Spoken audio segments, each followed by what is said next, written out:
Welcome, Alan Greenspan. Thank you very much.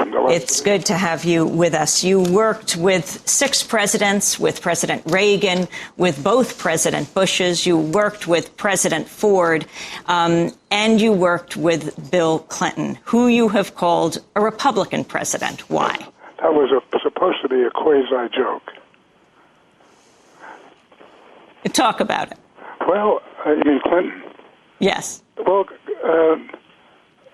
I've stated that I'm a libertarian Republican, which means I believe in a series of issues such as smaller government, constraint on budget deficits, free markets, globalization, and a whole series of other things, including welfare reform.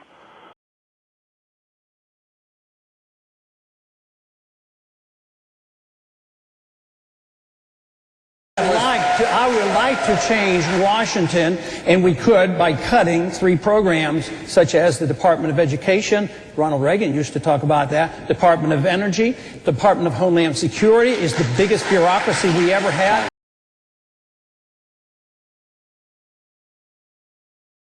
I'd like to get rid of the IRS. I'd want to get rid of the income tax. Abolish it.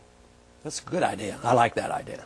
What would happen to all those lost revenues? How would we fund our government? We have to cut spending. You can't get rid of the income tax if you don't get rid of some spending. But you know, if you got rid of the income tax today, you'd have about as much revenues as we had 10 years ago. And the size of government wasn't all that bad 10 years ago.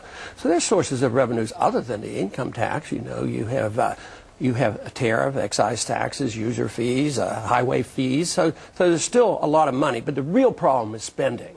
But, you know, we lived a long time in this country without an income tax. Up until 1913, we didn't have it. But if you eliminate the income tax, do you know how much lost revenue that would be? A lot.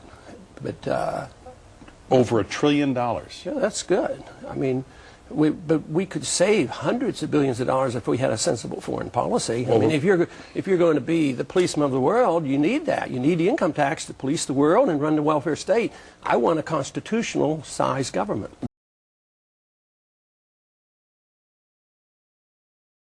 What John is saying is just totally distorted. He doesn't even understand the difference between non-intervention and isolationism. I'm not an isolationist.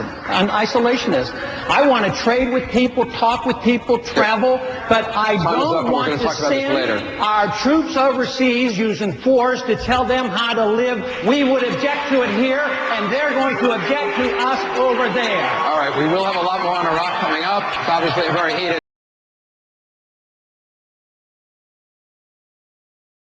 We could tide those who are retired and not capable of restoring a nest egg. They have been taught to be dependent on the system. What we could do then is and there are a few here that might just take me up on this offer, anybody who is young and energetic and who would like to get out of the system and not pay any Social Security tax and get out of the welfare system, just get out. I've stated that I'm a libertarian Republican. Paul is often compared to a libertarian candidate, and he says if that means limited government and a balanced budget, he'll accept that label.